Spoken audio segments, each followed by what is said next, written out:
Selamat pagi, Assalamualaikum warahmatullahi wabarakatuh.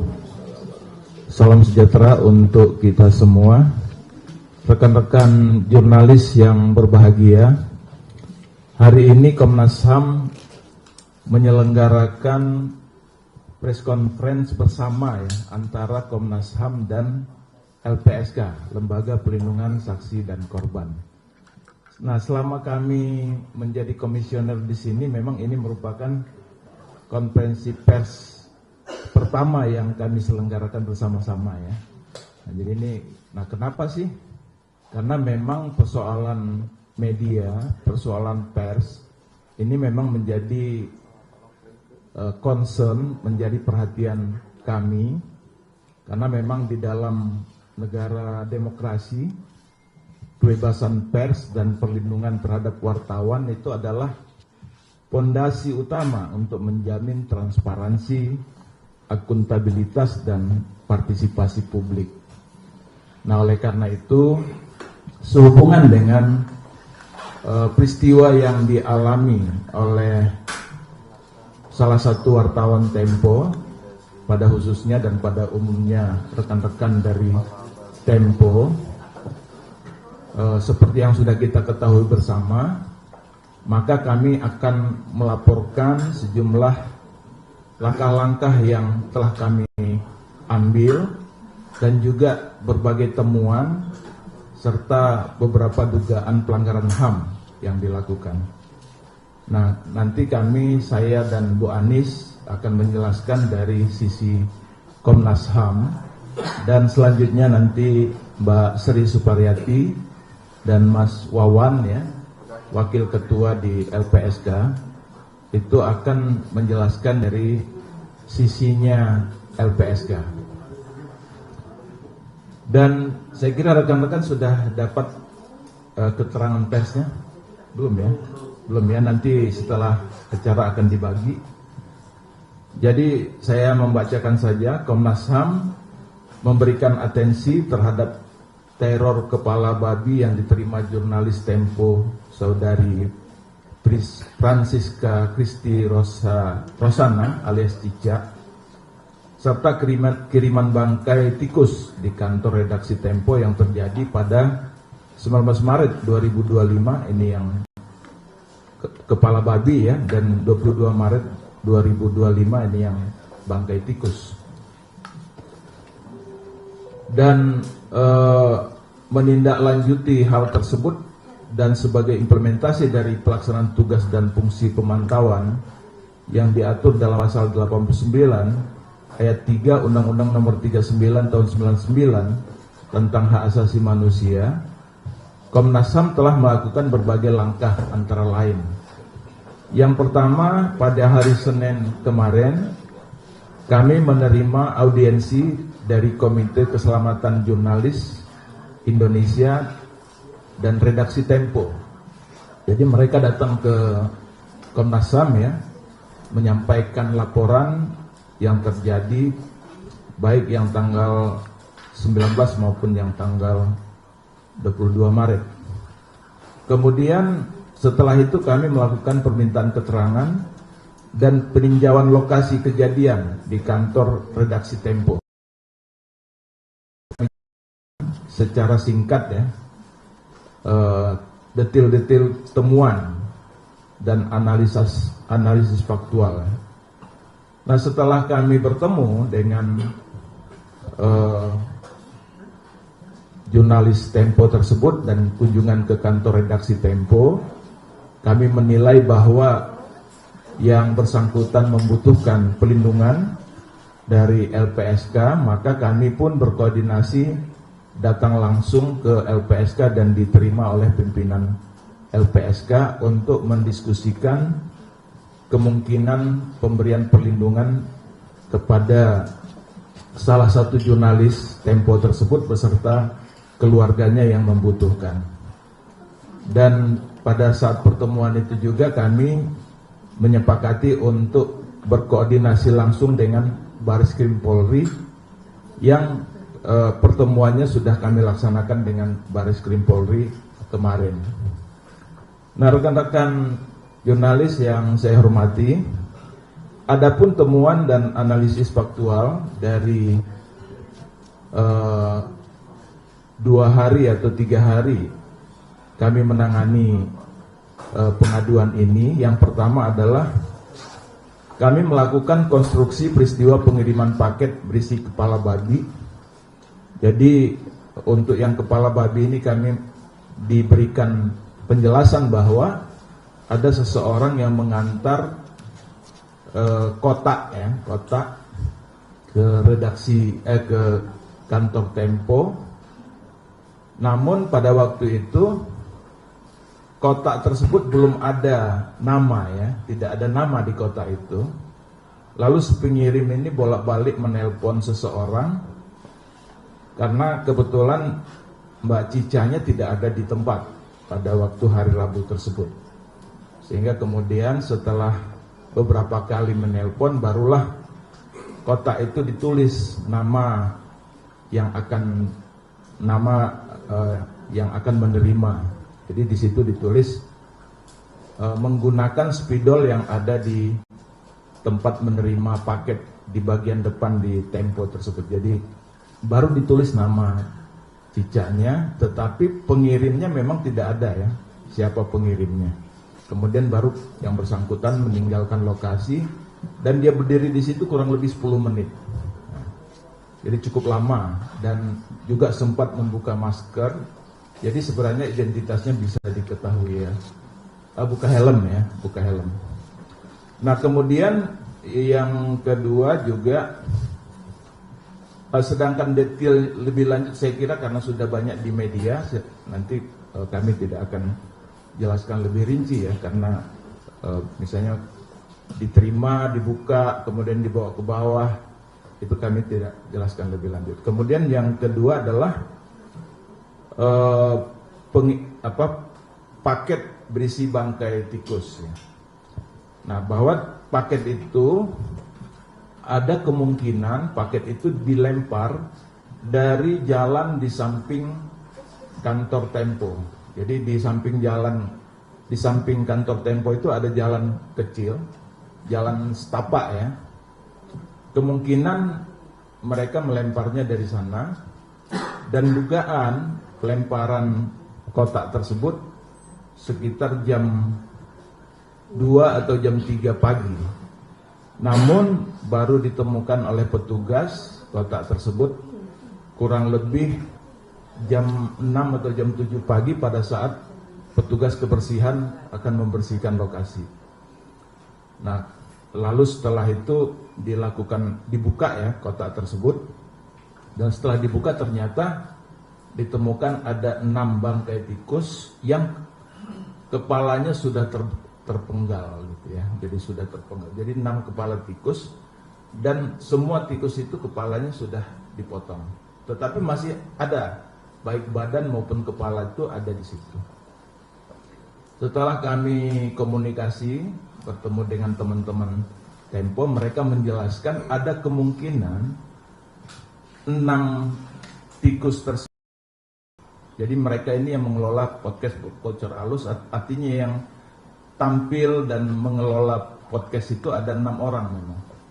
Jadi ada 6 orang. Jadi dianggap itu merupakan simbol dari orang, rekan-rekan jurnalis yang mengelola podcast Bocor Alus tersebut. Nah, selain itu juga kami mendapatkan data dan informasi bahwa serangan yang dilakukan ini juga bersifat sistematis, dan tidak hanya 2 ini saja, bukan hanya pengiriman paket kepala babi maupun bangkai tikus, tetapi juga misalnya ada peretasan handphone, gitu, ya. Kemudian ada juga mengirim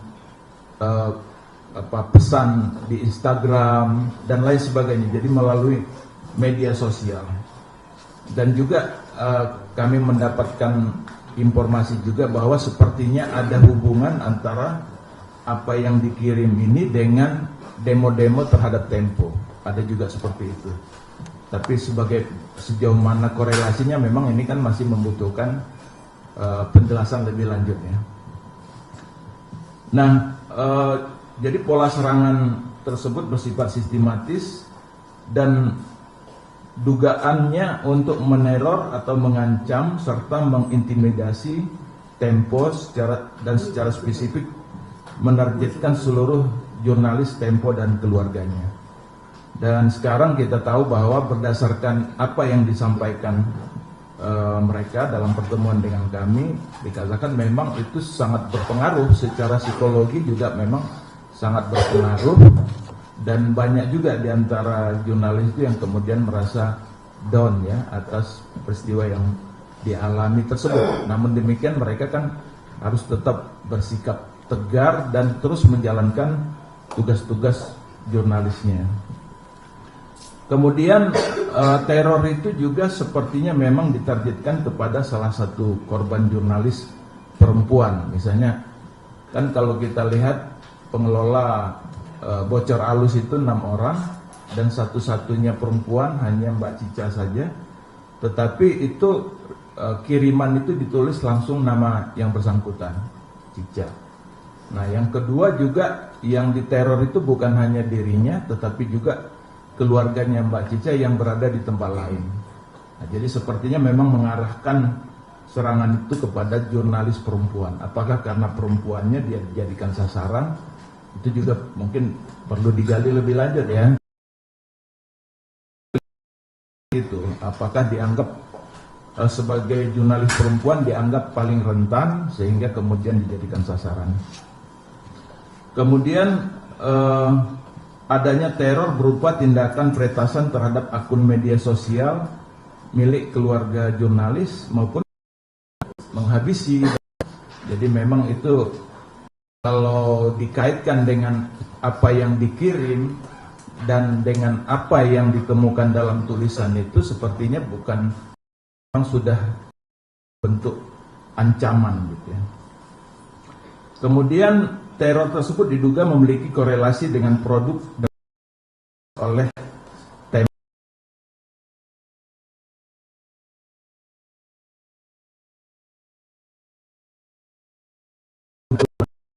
Banyak ya, tetapi kemungkinan besar itu masih ada kaitan dengan salah satu yang pernah dipublikasikan melalui bos. Kemudian temuan kami juga melihat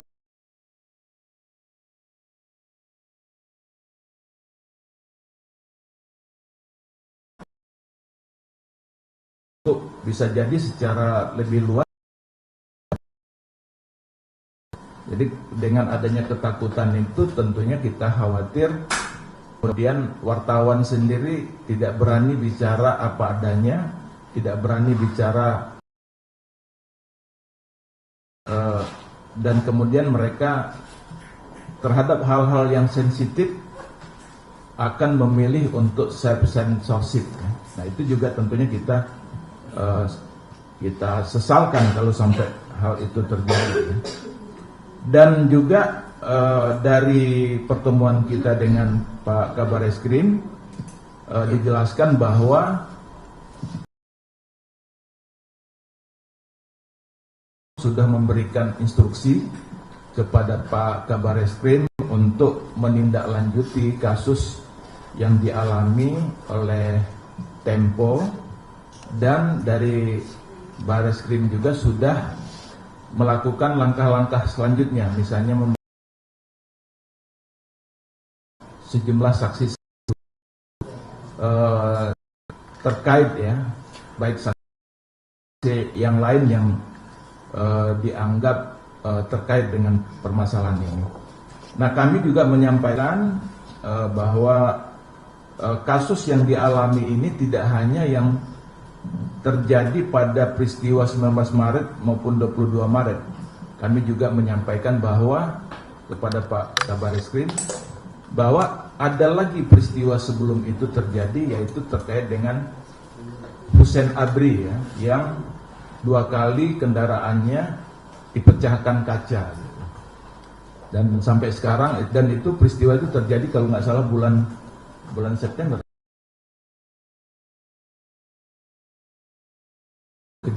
Untuk kasus tersebut kami juga berharap bahwa itu juga bisa diusut. Nah, jadi saya kira itu rekan-rekan jurnalis, temuan-temuan kami sebenarnya banyak hal yang bisa kami sampaikan, hanya saja memang untuk bagian yang terkait dengan kerja-kerja kepolisian tentunya akan lebih baik kalau yang menjelaskan itu dilakukan oleh teman-teman kepolisian atau Baris Krim sendiri. Nah, selanjutnya saya akan memberikan kesempatan kepada Bu Ani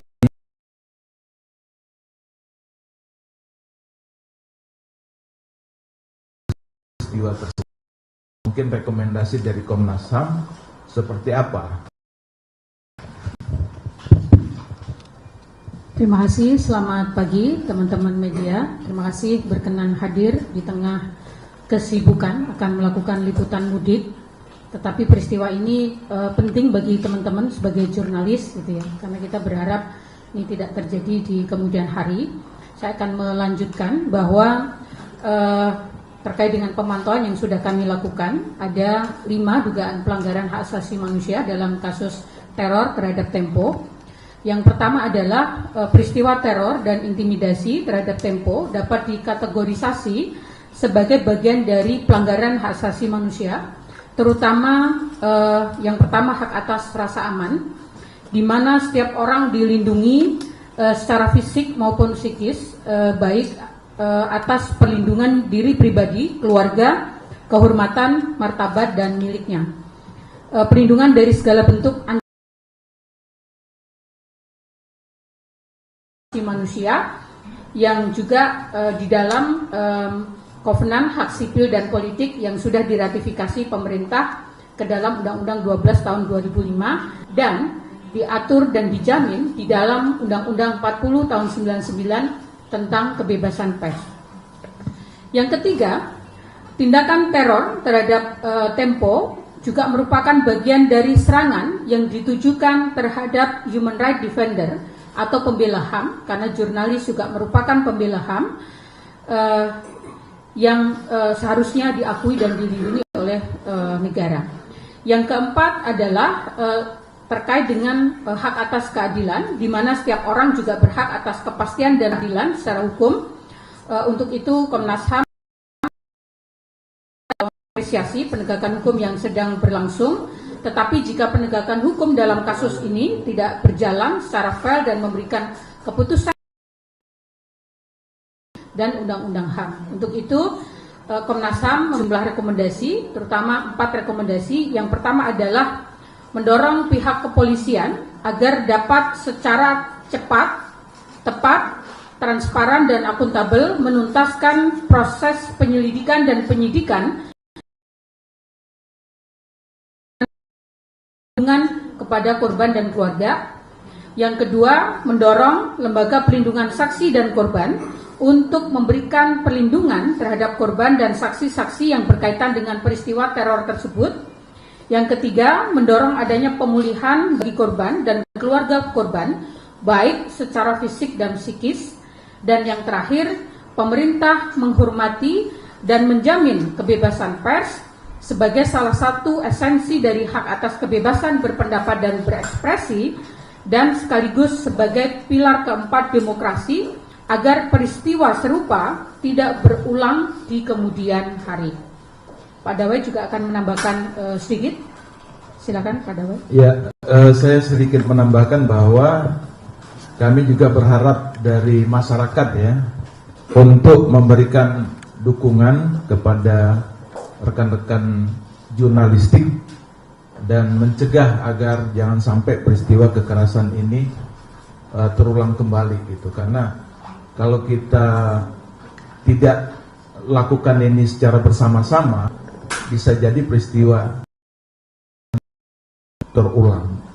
Kemudian yang kedua, saya ingin menambahkan bahwa kenapa kami dalam rekomendasi ini masih mendorong pihak kepolisian agar secara cepat dan tepat, transparan tadi melakukan penuntasan ya dalam kasus ini, karena ini juga kami sampaikan dalam pertemuan dengan Pak Kabaris Krim kemarin bahwa ini sudah 1 mingguan ya, hampir 1 minggu, tapi belum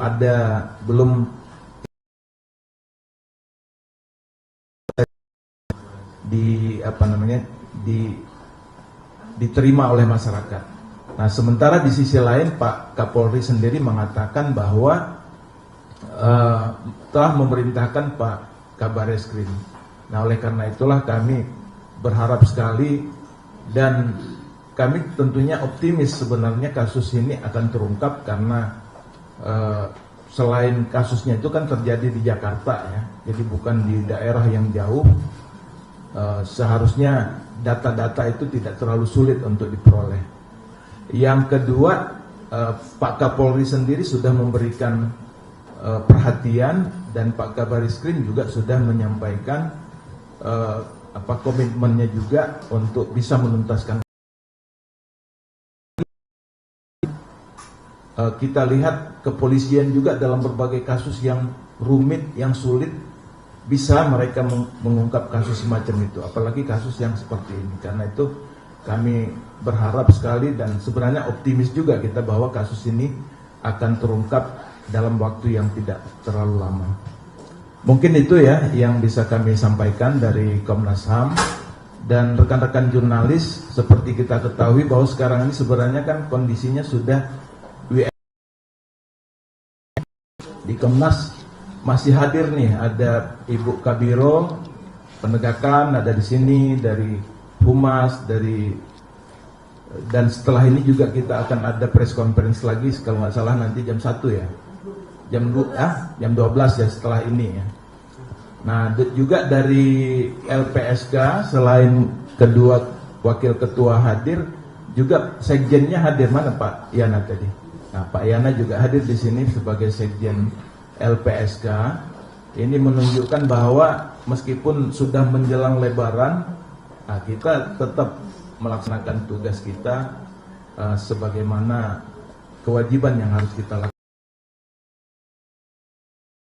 kepada LPSK. Dalam hal ini diwakili oleh dua wakil ketua, yang pertama Ibu Sri Suparyati, yang kedua Pak Wawan. Waktu dan tempat kami persilahkan. Terima kasih Pak Dawai. Selamat siang, salam sejahtera. Selamat siang untuk rekan-rekan wartawan semua. Ya, karena dari inisiatif bersama ya LPSK dan Komnas HAM, hal-hal yang cukup signifikan yang perlu kita sampaikan bersama-sama kaitannya dengan jurnalis, teror dan sebagainya, dan juga isu pembela HAM. Ya, saya mewakili LPSK menyampaikan terkait dengan kemarin kebetulan kami juga sudah menerima permohonan yang dari KKJ ya, komunitas jurnalis keselamatan jurnalis yang hadir di LPSK, yang terutama adalah pertama LPSK ingin menyampaikan keprihatinan yang cukup dalam ya kaitannya dengan adanya teror yang sepertinya terornya juga sudah cukup intens gitu ya, dari mulai Agustus, September, lalu kemudian yang belakangan ini juga sudah terjadi itu dengan adanya pengiriman bangkai babi dan juga tikus, dan kemudian dilanjutkan juga dengan beberapa ancaman yang lain.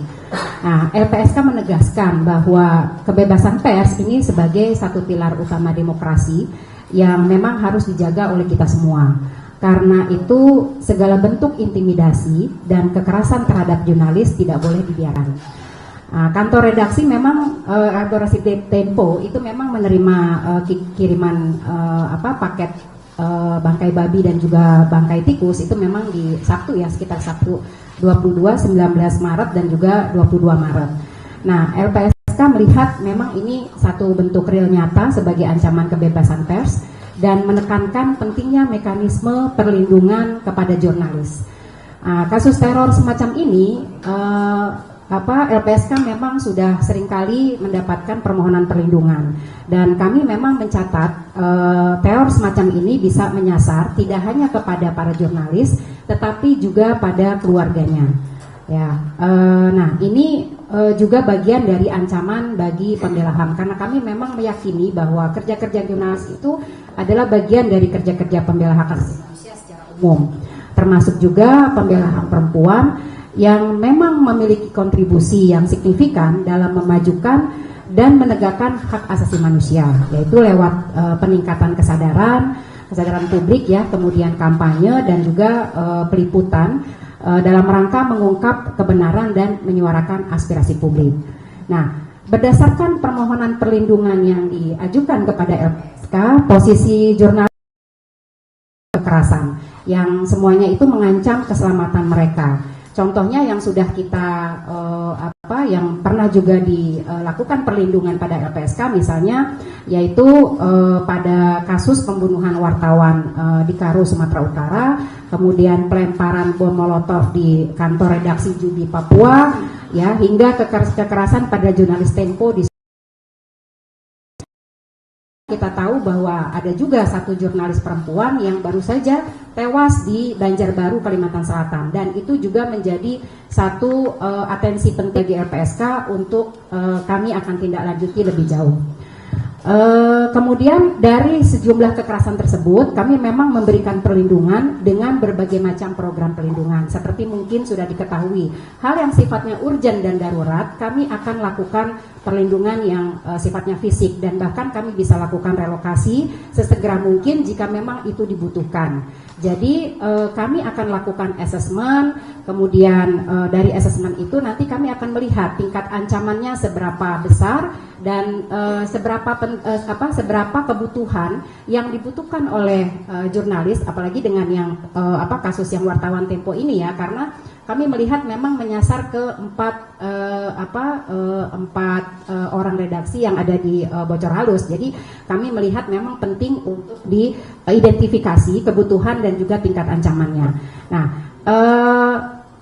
sebagai lembaga negara, kami LPSK memang hadir bertugas memberikan perlindungan bagi saksi dan korban. Kami juga proaktif memberikan perlindungan pada sejumlah jurnalis yang memang memiliki ancaman yang cukup serius. Saat ini seperti kami memang kemarin ketika hadirnya tim KKJ ke LPSK, ada dua nama yang memang posisinya sudah masuk dalam koridor kami untuk dapat ditelaah lebih lanjut dan diberikan perlindungan yang urgent, darurat, dan cepat, yaitu dalam konteks mekanisme respon cepat. Selanjutnya LPSK saat ini masih dalam proses penelaahan dan juga asesmen. Jadi jika dibutuhkan memang konseling dan sebagainya, kami LPSK siap dan bersedia untuk bisa memberikan dukungan dan support. Kemarin mungkin tadi Komnas HAM juga sudah menyampaikan bahwa kami bersama juga sudah bertemu dengan Pak Kabareskrim ya. Sedikit memang perkembangan yang ada, tetapi kami mencatat ya motivasi dan juga inisiatif yang dilakukan oleh pihak kepolisian juga perlu kita apresiasi untuk saat ini, dan kami memang sangat menunggu perkembangan lebih lanjut berkaitan dengan proses-proses penyelidikan yang sedang dilakukan oleh pihak kepolisian, dan kami memang mendorong pihak kepolisian dan Komnas HAM juga LPSK, kami juga konsisten untuk tetap mendorong dan juga mengawal proses hukum ini hingga sampai tuntas, gitu ya. Nah, bagaimana dengan sinergi dengan antar lembaga perlindungan jurnalis? Mungkin nanti bisa disampaikan oleh Wakil Ketua Pak Wawan Farudin. Silakan. Terima kasih Ibu Sri. Assalamualaikum warahmatullahi wabarakatuh. Selamat pagi menjelang siang rekan-rekan jurnalis. Kami menyambut sangat baik sinergi yang dilakukan oleh Komnas HAM dan LPSK. Jadi kami sampaikan ke rekan-rekan semuanya, dalam 3 hari terakhir ini kami bekerja berlari ya, Spartan gitu.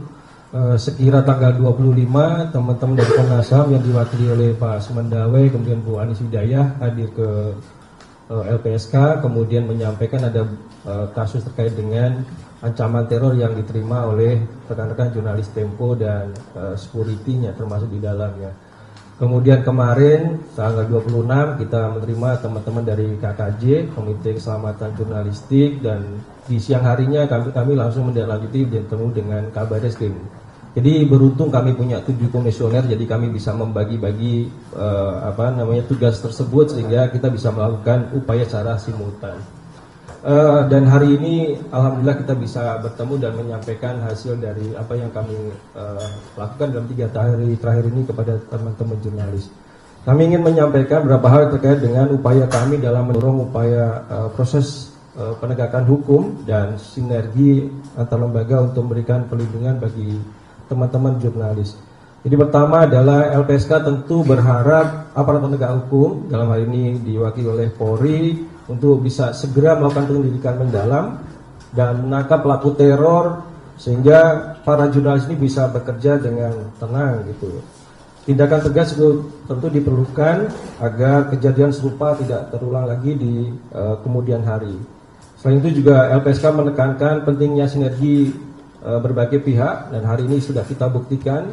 Kita bekerja sinergis dengan teman-teman Komnas HAM, kemudian kami juga mengharapkan nanti ada Dewan Pers, kemudian dari teman-teman Komnas HAM termasuk aparat penegak hukum untuk dapat merespon berbagai ancaman yang dilakukan kepada para jurnalis. Selain itu juga LPSK sudah melakukan beberapa pertemuan, tadi sudah saya sampaikan 2 hari terakhir ini dengan KKJ, terus kemudian Komnas HAM gitu ya. Karena ancaman terhadap jurnalis ini bukan hanya terjadi yang sekarang ini, 2 terakhir tadi dari disampaikan oleh Bu Sri, bahwa kita menangani masalah yang terjadi di Sumatera Utara, kemudian di Papua, dan dalam data kami sudah dalam 3 tahun terakhir ini ada 21 ancaman teror terhadap jurnalis yang diterima permohonannya oleh LPSK. Oleh karena itu kami juga mengharapkan kita sudah melakukan mekanisme respon cepat, kami punya mekanisme perlindungan darurat bagi para pembela HAM. Tadi juga disampaikan bahwa rekan-rekan jurnalis ini termasuk satu diantaranya adalah para pembela HAM yang telah dirancang bersama baik dengan teman-teman Komnas HAM maupun Komnas Perempuan, dan akan kita aktifkan kembali untuk merespon hal-hal yang mengantisipasi ke depan. Kemudian melakukan langkah-langkah preventif yang sudah yang akan kami akan lakukan sesuai dengan koridor hukum dan kewenangan diberikan oleh LPSK, terutama dalam memberikan pelindungan fisik, kemudian apabila diperlukan ada pemenuhan hak prosedural, kemudian bila misalnya dibutuhkan juga kita bisa melakukan relokasi kepada korban maupun keluarganya. Selain itu juga kami akan mengupayakan ke depan perencanaan bersama-sama baik kementerian, lembaga maupun aparat penegak hukum untuk selalu mengupayakan dalam memberikan perlindungan ini, termasuk bagi para pembela HAM di dalamnya, termasuk rekan-rekan jurnalis, untuk dapat memberikan perlindungan hukum sehingga mencegah kriminalisasi termasuk pengawasan di dalamnya, baik itu ancaman khususnya bagi jurnalis perempuan. Karena untuk membangun mekanisme perlindungan baik secara langsung maupun yang berbasis gender, baik melalui peretasan maupun upaya-upaya dalam bentuk stigmatisasi. Dan yang terakhir, LPSK juga mengajak seluruh pihak, baik itu lembaga negara, komunitas jurnalis maupun masyarakat luas untuk selalu bersama-sama menjaga kebebasan pers, termasuk juga kami mengapresiasi pengawasan pelindungan fisik yang sudah dilakukan berbasis komunitas. Kami mengapresiasi yang dilakukan teman-teman Tempo dan KKJ juga, termasuk pelindungan ini menjadi tanggung jawab bersama-sama sebagai upaya kita menjaga demokrasi yang sehat dan transparan. Mungkin itu dari saya, nanti kita kembalikan untuk tanya jawab ke depan. Assalamualaikum warahmatullahi wabarakatuh. Selamat pagi dan salam sejahtera. Baik, terima kasih Mas Pak Wawan ya, Pak Wawan Fahrudin, Wakil Ketua, dan juga Ibu Sri Suparyati, Wakil Ketua LPSK. Nah, rekan-rekan, kita masih ada waktu beberapa saat. Mungkin ada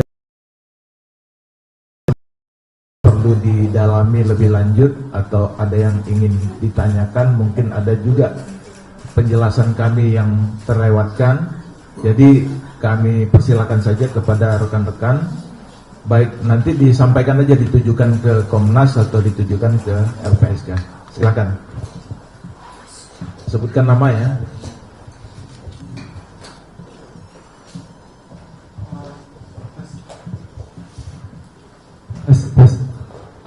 Perkenalkan, nama saya Hendry dari fakta.com. Saya mau mengajukan pertanyaan ke Komnas HAM.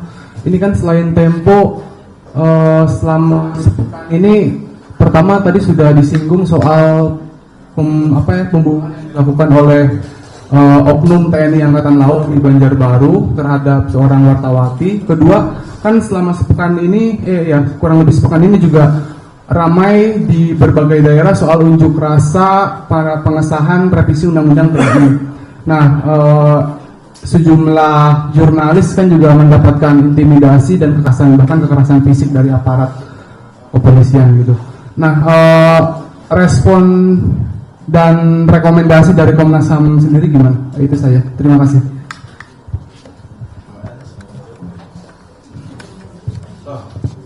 Dikumpulin dulu katanya. Silakan yang lain.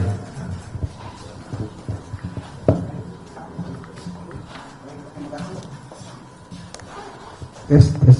Baik, terima kasih. Saya Justinus dari berita1.com. Mungkin saya mau bertanya pertama ke Komnas HAM. Ketika pertemuan dengan Pak Baris-Krim, kira-kira mereka memberi tenggat waktu enggak untuk penyelesaian penyelidikan dan penyidikan terhadap kasus ini? Apakah mereka itu memberikan tenggat waktu kira-kira untuk penyelesaian kasus ini, kira-kira sampai kapan, dan juga atau mungkin mereka mengungkapkan ada kendala-kendala tertentu sehingga dalam waktu 1 pekan ini belum bisa terungkap di tahapan penyelidikan terkait dengan kasus ini. Karena memang kalau lihat tadi kan dijelaskan itu dalam waktu 10 menit dia berada di kantor Tempo dan dia juga sempat membuka helm. Itu kan sebenarnya kalau pakai teknologi wajah mungkin kemungkinan bisa dideteksi dengan cepat. Itu untuk Komnas HAM. Sementara untuk LPSK mungkin pertanyaannya, kira-kira langkah konkret yang sudah diberikan kepada teman-teman dari Tempo itu sejauh ini kira-kira apa? Apakah memang masih dalam tahap asesmen atau sudah ada langkah konkret yang diberikan oleh oleh LPSK? Atau ada kendala-kendala tertentu mungkin ada kaitan misalnya LPSK sudah mengurangi karena mungkin ada efisiensi.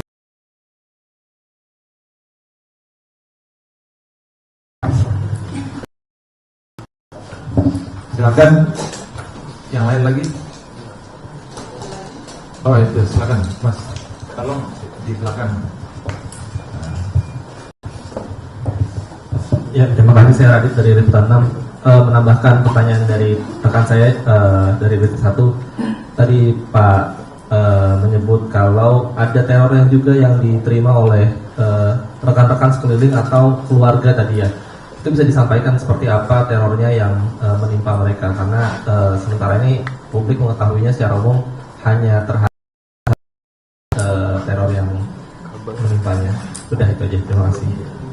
Ke ujung kan? Saya Adi dari Hukum Online.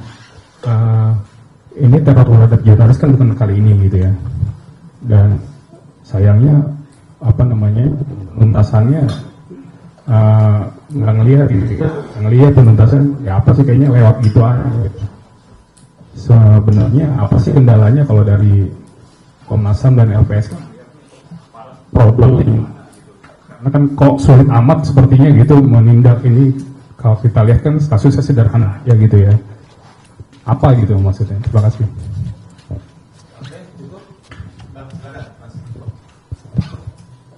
Baik, izin saya Noval dari Tirto.id. Pertanyaan pertama untuk LPSK terlebih dahulu, kan sempat mediasi dengan korban gitu ya.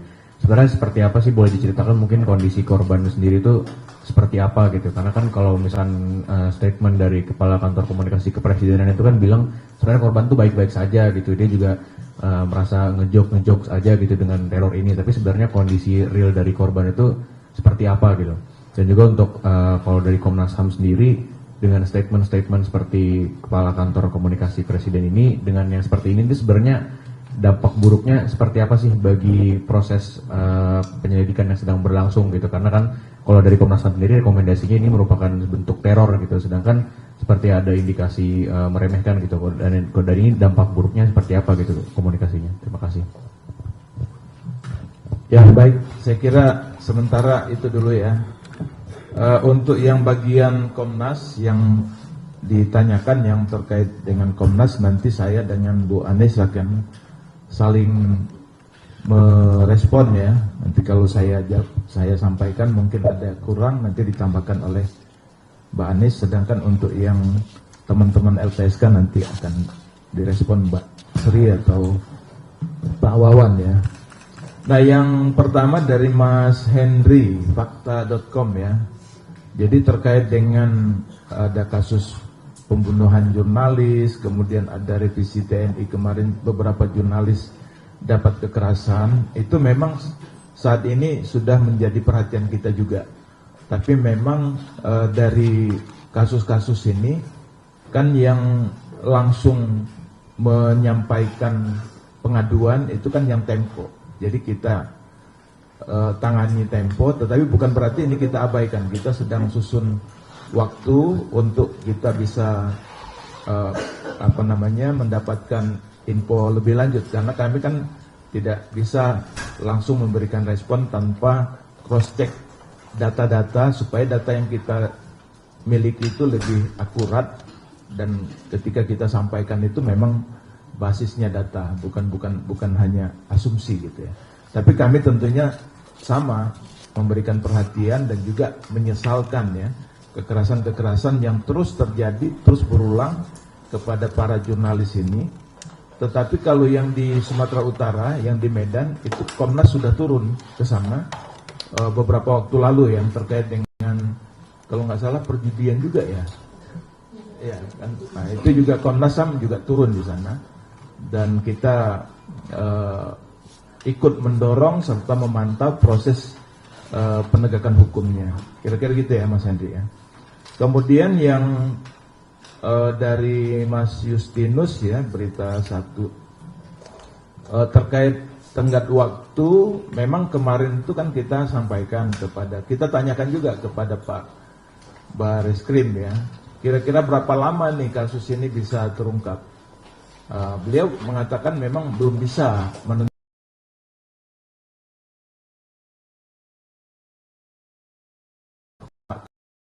dalam suatu pernyataan mengatakan akan segera menentukan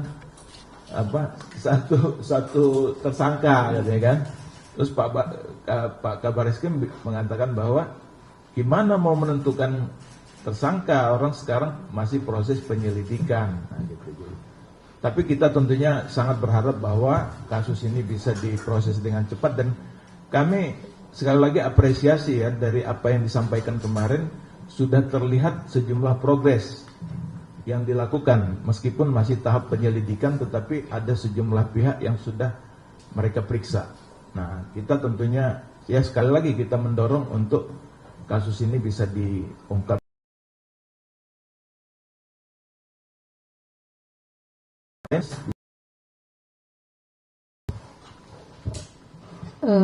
Saya menjawab yang tadi belum disampaikan Pak Dawai terkait dengan teror ke keluarga. Nanti teman-teman LPSK juga akan menyampaikan. Memang kami sudah bertemu dan memeriksa jurnalis Tempo yang bersangkutan gitu ya. Kondisinya secara umum memang mengalami trauma. Ada juga teror kepada keluarga,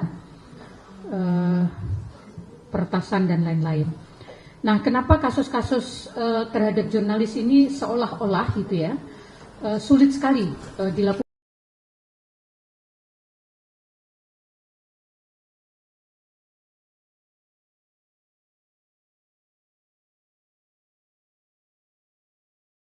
Teror, intimidasi, kekerasan terhadap jurnalis. Tentu yang bisa menjawab sebenarnya kepolisian gitu. Kesulitannya di mana? Tantangannya apa gitu? Karena sebenarnya terornya itu kan jelas ada gitu ya. Ancamannya ada. Bahkan sebagian juga ada yang penuh ya, nyawanya hilang yang di Sumatera Utara, kemudian yang kemarin di Kalimantan gitu.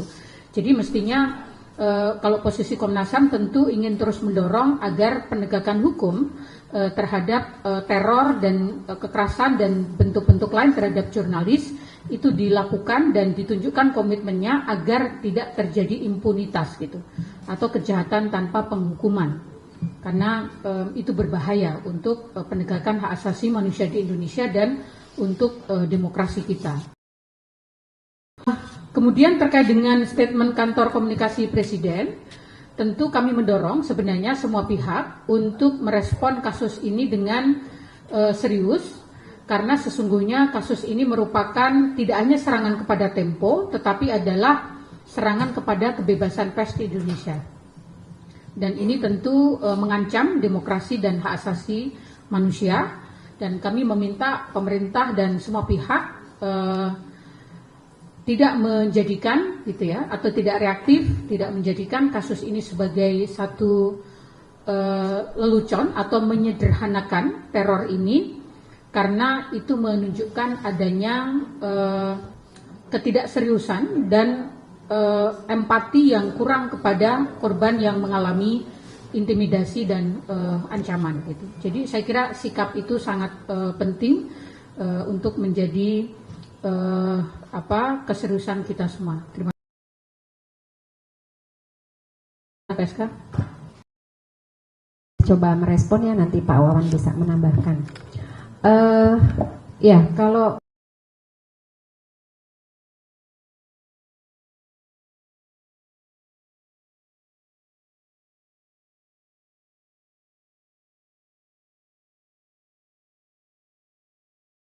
yang sudah diatur untuk perlindungan saksi dan korban. Lalu kaitannya juga dengan posisi LPSK gitu ya dalam memberikan perlindungan. Memang setelah kemarin KKJ itu datang ke LPSK, itu memang ada 2 korban yang memang cukup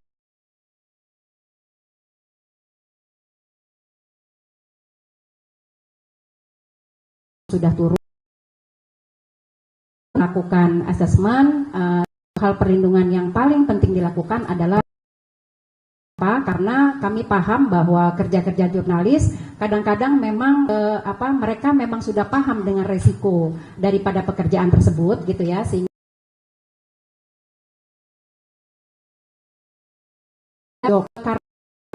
teror itu daripada korban tersebut. Untuk itulah makanya kami LPSK secepatnya melakukan untuk bisa dan dibutuhkan orang, apakah memang konseling, apakah memangnya kami siap memberikan perlindungan tersebut. Nah, kaitannya lagi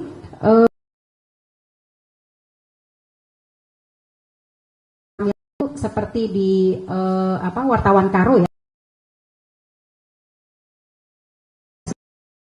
dalam konteks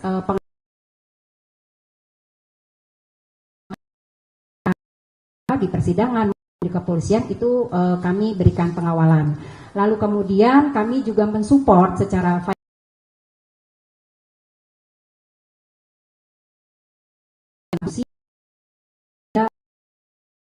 mungkin sudah yang sudah diatur di LPSK itu juga bisa sebagai informasi untuk beberapa jurnalis yang lain yang memang membutuhkan. Dan kami memang mengundang kepada saksi-saksi siapapun yang memang mengetahui adanya teror atau ancaman dalam konteks kekerasan terhadap jurnalis, kami mendorong supaya tidak perlu ada rasa takut karena bagaimanapun negara hadir yaitu lewat kami LPSK dan Komnas HAM. Mungkin begitu.